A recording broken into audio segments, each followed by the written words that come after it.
বন্ধুরা, কিছুদিন আগে আমি গ্যাংটক গিয়েছিলাম।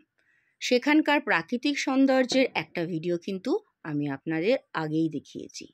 এবার আসছি এখানকার একটু রাস্তাঘাট আর এই গ্যাংটক শহর সম্পর্কে কিছু জানানোর, সেটাই নিয়ে একটা নতুন ভিডিও।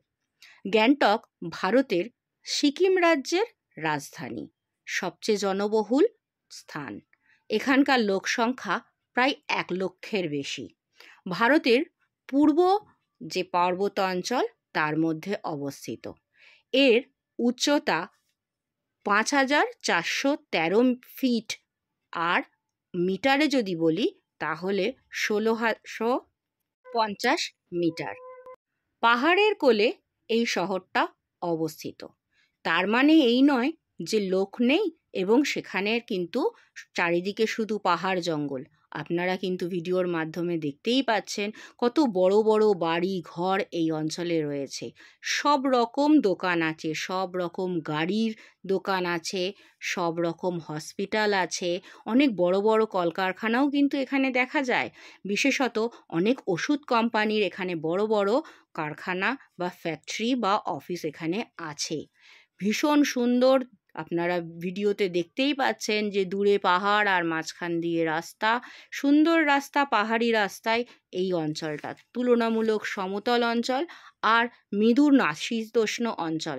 কেন বললাম মৃদু নাতিশীতোষ্ণ অঞ্চল? পাহাড়ের মতন প্রচণ্ড ঠান্ডা এখানে নেই, কিন্তু সারা বছরই একটা মনোরম পরিবেশ, একটা ঠান্ডা শীতল আবহাওয়া কিন্তু এখানে দেখতে পাওয়া যায়।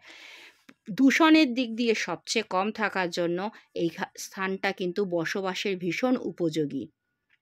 মাঝে মাঝে প্রাকৃতিক ভূমিকম্প এখানে হতেই থাকে যেহেতু পাহাড়ের কোলে অবস্থিত, কিন্তু প্রাকৃতিক সৌন্দর্য অসীম, অপরিসীম, মনোময়। সেই জন্য বারে বারেই আমাদের মন টানে এই সিকিম রাজ্যের গ্যাংটক।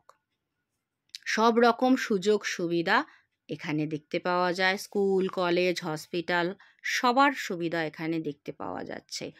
আমি কিন্তু সেই সব কিছু মিলিয়েই একটা ভিডিও করেছি। আমার গ্যাংটক থেকে রানীপুলের যেখানে যাচ্ছিলাম, যেখান থেকে আমাদের শিলিগুড়ি যেতে হবে, সেই রানীপুল ক্রস করে সেখানের একটা ছোট্ট ভিডিও নিয়ে এলাম। সাথে জানালাম গ্যাংটক শহরটা সম্পর্কে। সেখানে সাধারণত লেপচা, ভুটিয়া, গোর্খা এই জাতীয় মানুষরাই প্রধানত বসবাস করে। তবে এখন কিন্তু বিভিন্ন রাজ্যের মানুষরা, যেমন পশ্চিমবঙ্গ এবং অন্যান্য রাজ্যের মানুষরাও ব্যবসার খাতিরেও কিন্তু বসবাস করে, চাকরির জন্যও বসবাস করে এবং অন্যান্য কারণে প্রচুর শিক্ষার্থীরা এখানে পড়াশোনার জন্যও আসে। আপনাদের ভিডিওটা কেমন লাগলো, সিকিম শহরটা সম্পর্কে জেনে কেমন লাগলো, অবশ্যই জানাবেন। ভালো লাগলে ভালোবাসা দেবেন, আর খারাপ লাগলে অবশ্যই জানিয়ে যাবেন। আমি মালবিকা, আজকের মতন গ্যাংটক থেকে।